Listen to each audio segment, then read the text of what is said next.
The Purdue Boilermakers are entering year 2 of the Ryan Walters era. In year 2 for Walters, when he was the defensive coordinator at Illinois, they took a gigantic jump forward. Can that happen from the head coaching spot in West Lafayette for Mr. Walters?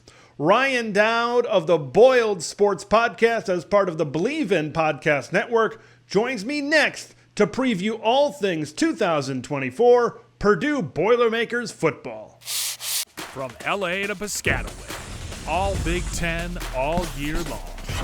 This is Big Ten 10.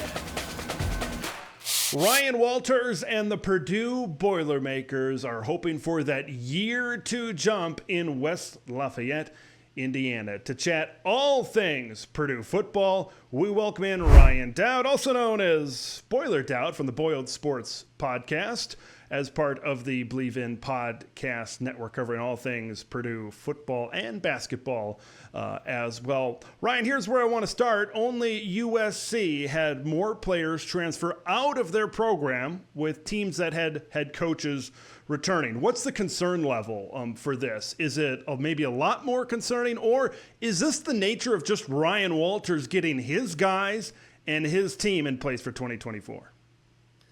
Well, I think if you saw last year, Purdue had the same problem coming out of the Jeff Brom era. And I don't think there's a Purdue fan around that's really all that concerned at all. On Twitter, we'll get some interactions where people say, hey, this is disconcerting. I don't think this is disconcerting. And the general consensus is that nobody's too worried.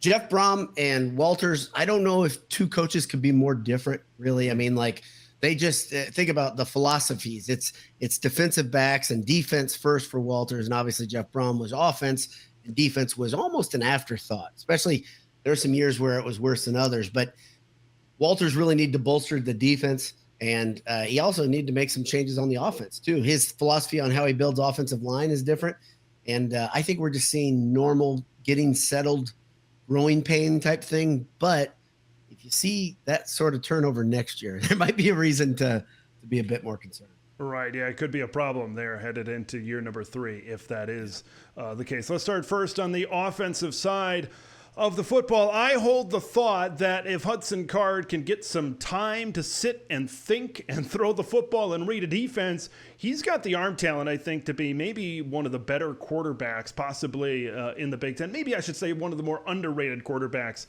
he sits at right now in this offense. What needs to happen for him in 2024 for him to have a breakout season and kind of enter that echelon in the cradle of quarterbacks at Purdue? For me, I think there are two things that need to happen.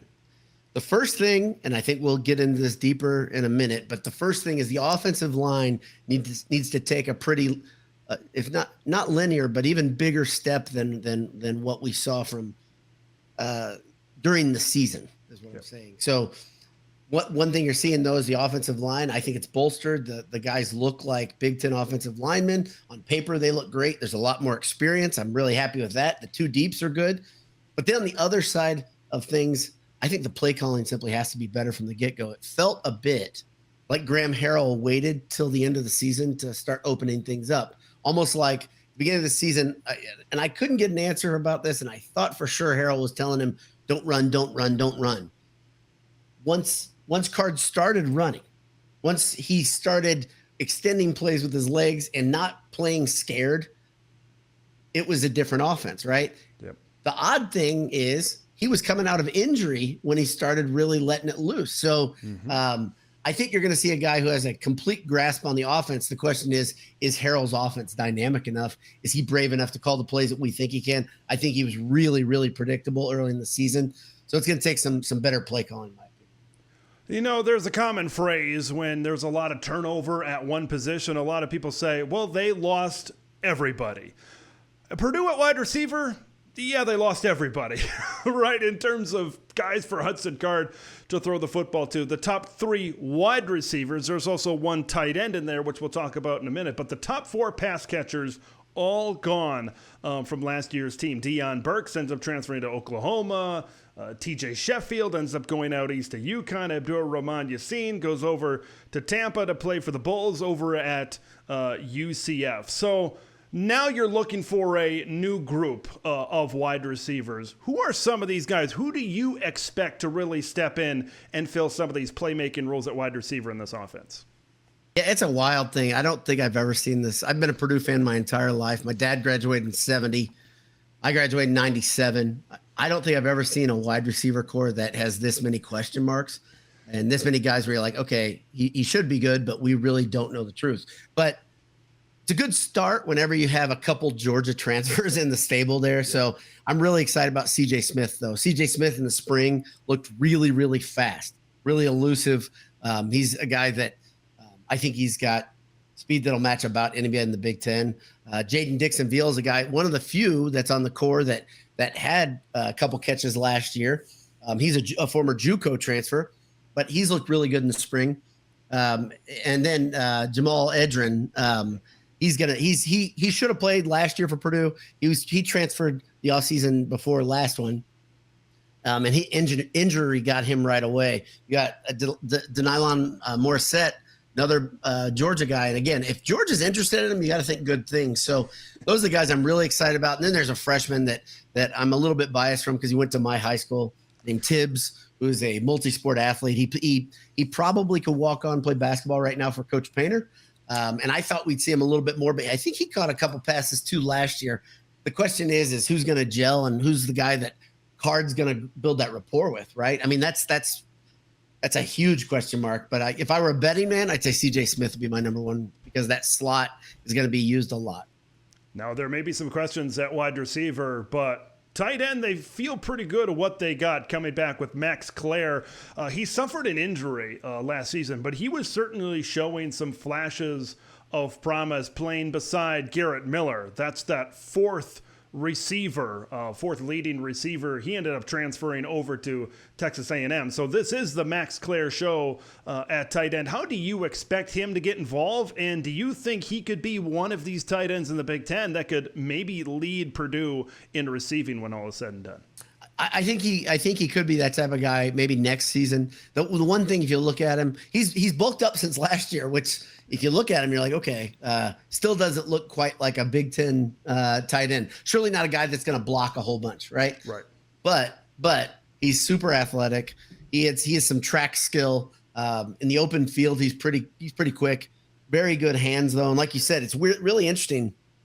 I think almost every Purdue fan believes in Max Klare right out of the chute because you saw in the beginning of the season when he was there playing as Miller was healing, he looked really, really, really good. But he's coming off of injury. So you have him and then it's a very young stable. So if you're going to say, are there question marks on both sides of the ball? I mean, there are question marks in two position groups. And to me, the question marks tight end is a big one because I think in this offense, the tight end should be pretty trusty, if nothing else, right? I don't think they're going to call on him to be much of a blocker. I think they'll just bring in a jumbo package when they need that, which was a problem last year. You saw in the short yardage situations. But Max Klare is going to be really good. And after that, I mean, there's guys that have played, obviously, what's his name? Sorry, using my cheat sheet. Drew Bieber played quite a bit, and so did George Byrne. And both those guys are capable receivers again and not real huge. So a lot of youth, sophomores and freshmen all the way around. So it's something they're going to have to grow up really quickly, I guess. Yeah, and that's kind of a common theme that might be for this for multiple spots in this football team in 2024. Let's head over to the run game. And let's talk about Devin Mockobee for a minute. He's maybe had some ups and downs in his Purdue career. He came on as a freshman, as a walk-on right out of the gate, led Purdue in rushing. And, of course, we all know the first thing that Ryan Walters did really as a head coach. He says, yeah, we got to get this guy on scholarship. So he's looking to carry that momentum into last season, 2023. Had some ball security issues, had some fumbling issues. Tyrone Tracy was more involved in this run game as well. But Devin Mockobee, 2 straight years, he's the leading rusher for the Purdue Boilermakers. Now, you bring in Reggie Love, who transfers over from Illinois. How much of a 1-2 punch, 1A, 1B do you expect? Do you think Devin Mockobee could be more of a bell cow type of back with a lot of the carries, and Reggie's a clear number 2? How do you see kind of the run game shaping out with those two guys? I think it's a good question. I think Mockobee is a guy that Purdue fans expect a lot out of because he got near 1,000 yards his freshman year. Yep. Last year, I think he got over 800, and he still he was on the bench a lot more than I think they thought he would be because the arm kind of got outside of his body way too often in the second half of the season. It obviously turned out okay because Tracy was so good spelling him. But if you look at early in the season, they were using Tracy out of the backfield from the jump. That positional move was by design. I bet they would have thought, the coaching staff would have thought it wouldn't have been close to 50-50. It was almost there last year. And I think they probably would have liked probably 60-40 or something like that. This next year, I think a 50-50 or a 1A, 1B is probably a good way to look at it, but I still think it's Mockobee's job. He's the starting running back. The interesting thing is Mockobee is not the biggest guy. He's extremely unorthodox when he runs. He's fast in the open field. The way he moves when he's shaking somebody, it's tough for linebackers, especially to figure him out. But he's not the biggest guy. So you really don't want to, he's done it, but you really don't want to throw 30 carries on a guy like that in a game. So if you have Illinois back coming up, and I say Illinois, Love back, Love as his backup, and him carrying a significant amount of carries, especially down the stretch in games. In the third quarter, I think you'll see many games where it'll be Love carrying the lion's share there. Yeah. The interesting thing, of course, is Love is injury prone, of course, and I think a lot of Purdue fans have that as a concern more than anything because the drop off is so significant when you go to the 3 and the 4 in the running back stable. Really, really tough. If you think Mockobee doesn't look like a Big Ten back because he's not the most filled out guy, these guys that are true freshmen, that's even tougher. Purdue had a player transfer out just a month and a half ago. That hurts really badly because he was a sophomore, but you got 2 freshmen there, right? So I think it'd be great if Love can stay healthy and they can utilize him. I would love for it to be 1A, 1B, but I think for it really to be an effective season, I think Mockobee's got to get loose a lot.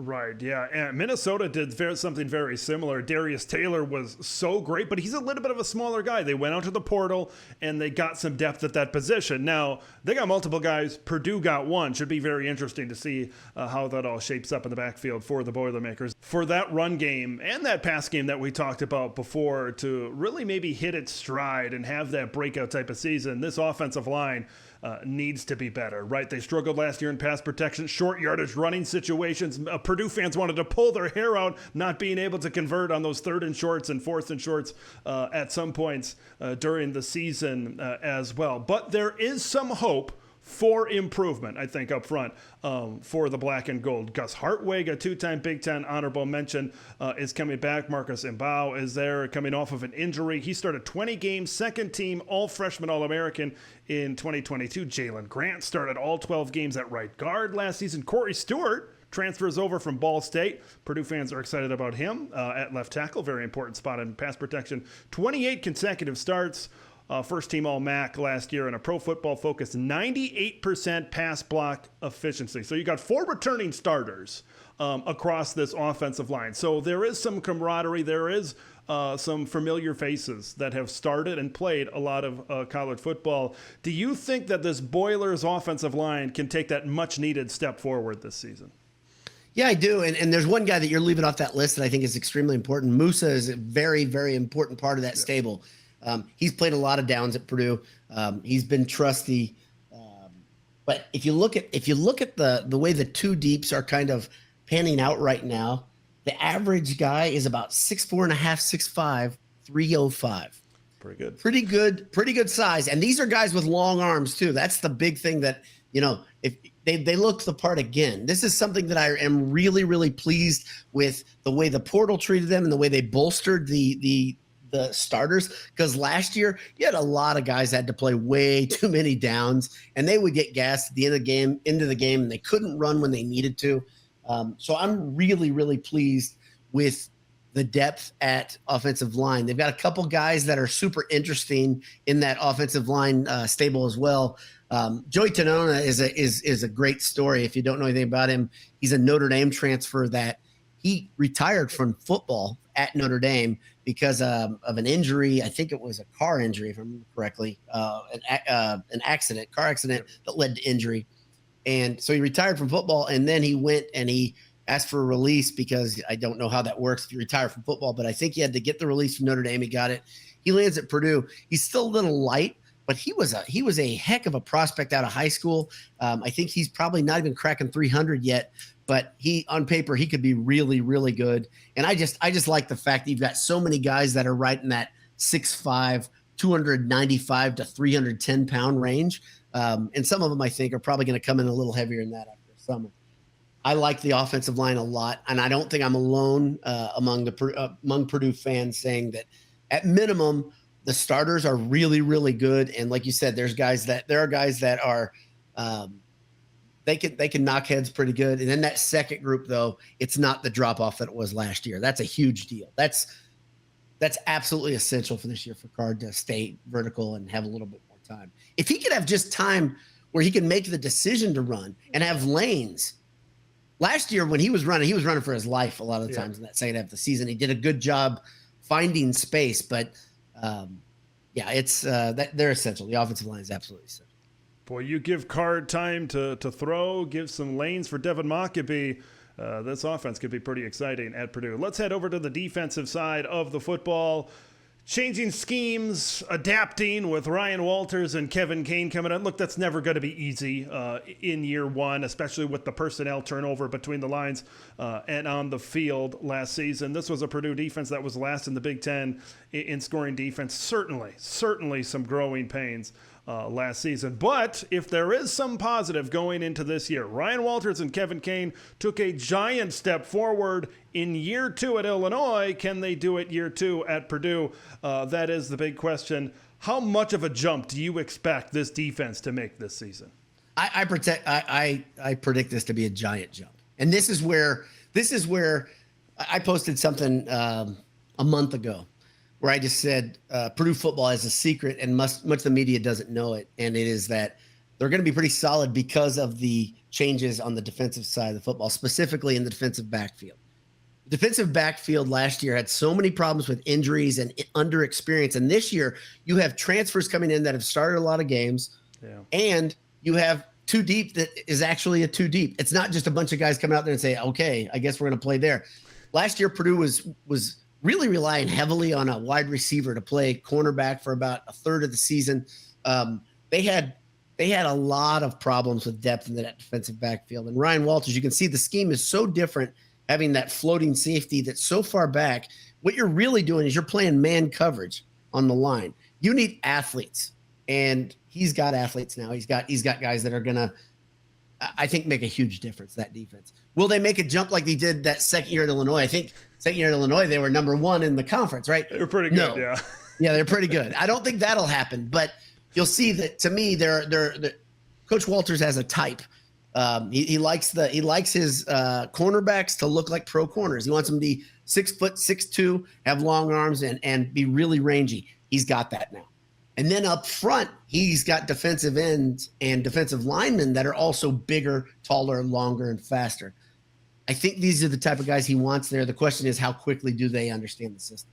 Yes, turning over personnel is never easy. I know in the portal era, we want to see results sooner. Okay, as a Wisconsin fan myself, going from a 2 tight end, run the ball, I formation to the dairy raid, that's a big jump. That's a big difference to make in year number one, and I think you saw some of those growing pains. Now let's talk about the secondary here for the Purdue Boilermakers. This is where things get exciting. You mentioned how Ryan Walters and this defense really focuses in on that, and that's really the specialty of this Ryan Walters scheme right now. Of course, when you talk about Purdue secondary, you got to talk about the freshman All-American Dillon Thieneman. Boy, he is an exciting player to watch, and he can change the game by creating a turnover just like that. And of course, he can come up and play the run and tackle pretty darn well as well. But they also brought lot of Nyland Green from Georgia, Kindred Breedlove coming over from Colorado, and he's been able to establish the future at this position as well. Freshman Luke Williams, Coy Beasley,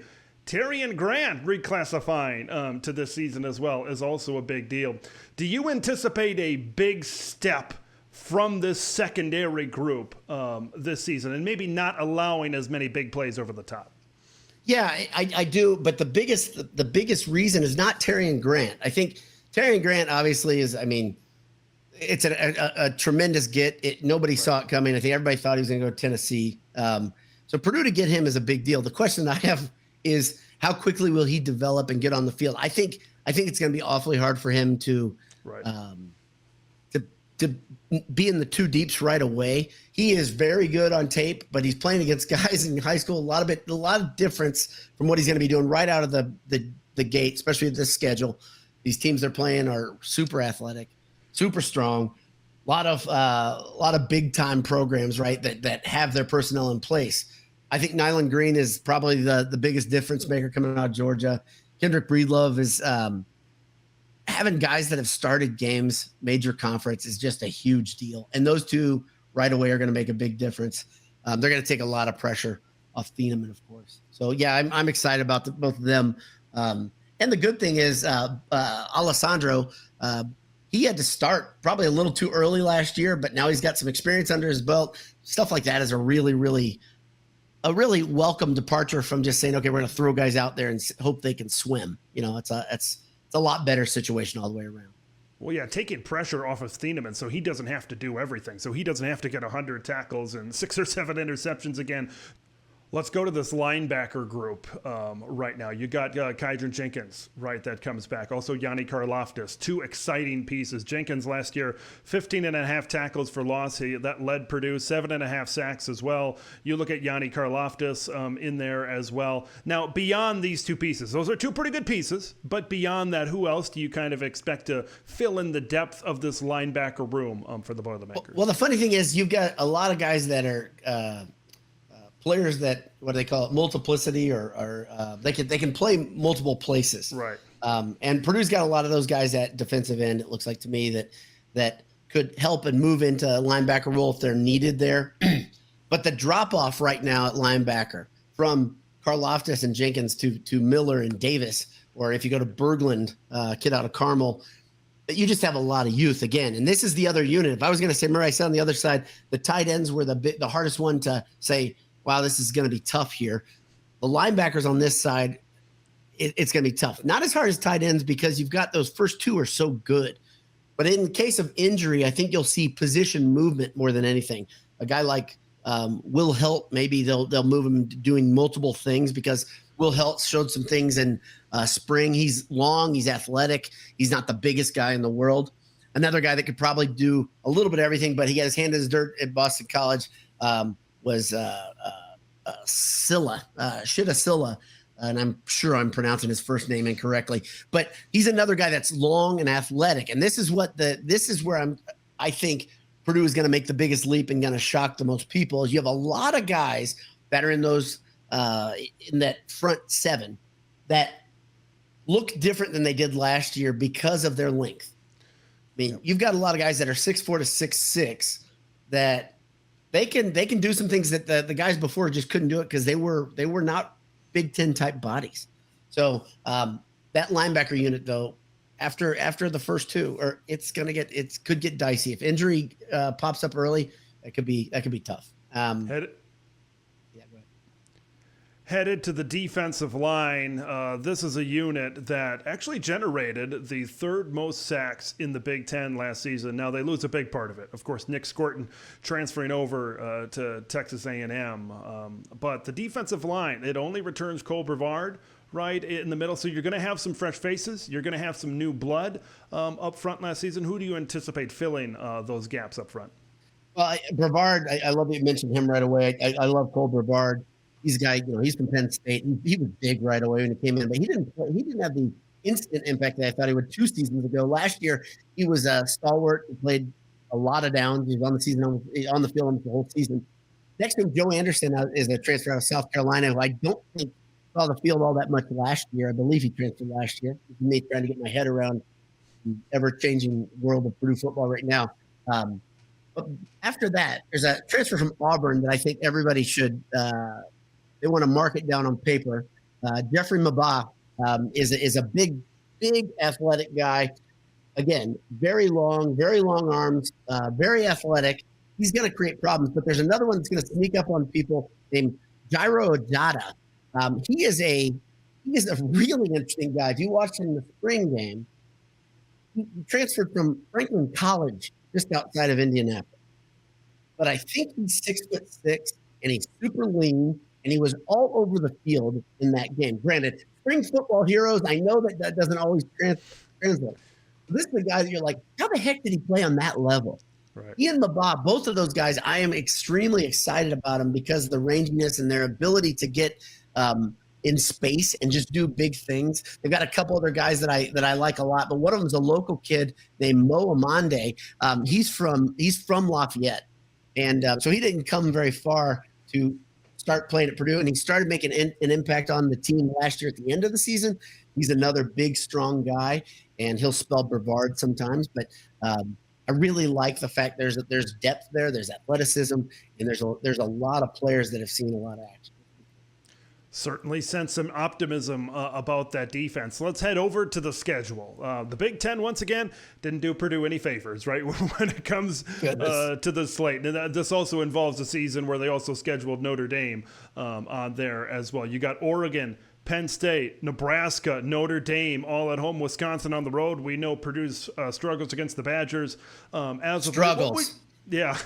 What would you say are expectations for Purdue this season? Well, expectations, funny, in the media, they're super low. I mean, you see 2 and 3 wins pretty common. And I'm okay if people just want to say, yeah, we're just, we don't think there's enough information here to understand Purdue being better than that with this schedule. But the same people, I've watched some of the predictions in the Big Ten that I'm just scratching my head because they have some teams with brand new coaches that they've got them coming in right away and flirting with bowl games. And I'm like, I don't understand how you can do that. I think Purdue's a little further along than they think. I think Purdue did a lot better in the transfer portal than they're giving Coach Walters and company credit for. I think that's the big thing. The transfer portal and recruiting's been decent for Purdue classes last year, been decent, but that transfer portal's been very kind to the defensive side of the ball specifically.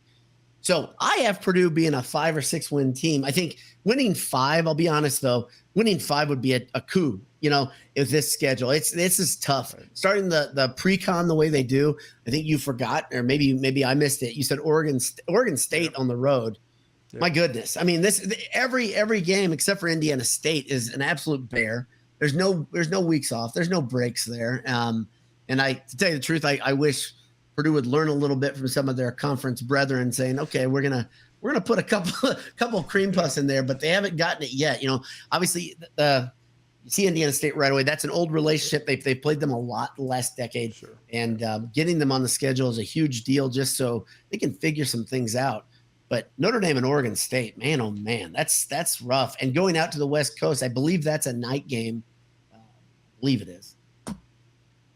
I just look at the schedule and all over I see pitfalls and all over I see difficulty. But there are some on there that I would say there are programs that are also in transition a bit and not quite as settled as many think they are. So I think 5 wins would probably be a good place to be. So a lot of us in Big Ten country, we all know who the Boilermakers are, right? When things are in the right setting over there in West Lafayette, could be a night game, whatever, we've all been there, right? Purdue gets us all, it seems like, at one point or another. Is there a game you're looking at that you feel the best that we could see the Boilermakers emerge once again? Now, I know Oregon is a fantastic football team. They're one of the best in the country, but they play Purdue the week after the Ohio State, and it's on a Friday night, so a short week flying across the country. But in your opinion, what's that one game maybe against one of the big teams where maybe they match up fairly well and they could be the Boilermakers once again? That Oregon game is the one I'm circling more than any of the other the whole season because of the Friday night game. Ross-Ade at night is tough. Ross-Ade on Friday night games has been really tough, and the atmosphere is hostile. It'll be a blackout. I think I know it's not in Big Ten schedule. The Notre Dame game, Purdue fans will be lathered up. The question is, will the team have figured everything out at that point? That's the one that I'm more worried about that at that point. By the time the Oregon game rolls around, you've got, I think that's mid-October. You've got guys clicking, right? Either they're clicking or they're way off the rails. We're hoping it's the former, of course. But that's the game that I think has the feel where it can really set your whole season right in a direction where even if you start a little shaky with those tough games early, you can do a lot of damage right after that too. So that's the game that I've circled. And I know the problem is there's two ways to look at it. Oregon knows about Purdue's Boilermaker reputation as well. The educated fans know it, and their coaches know it. I hate the moniker Boilermaker because it means you're not good enough. Right? Yeah. And as a Purdue fan who's been a Purdue fan my whole life, I've heard that. I liked it better when it was Joe Tiller or Jeff Brom, and they were a team that was favored to get to a bowl at least. And you're like, okay, we're supposed to beat them. But even in those seasons, think about that. Even in those seasons, beating a highly ranked Iowa, beating Michigan State, beating Ohio State, whoever, right? It's still that moniker sticks, right? So I guess there are worse things in the world to have than having that hanging around. Yeah, and Oregon could be a little bit beat up after playing maybe a physical game against the Ohio State Buckeyes. There's so many things that really feed in to that game maybe being. Well, think about it. You could have it. That could go either way too. You could have Oregon being beaten up by Ohio State, which everybody gets a little physically beaten up by Ohio State. Yeah. Or they could be on cloud nine, and that's a classic letdown.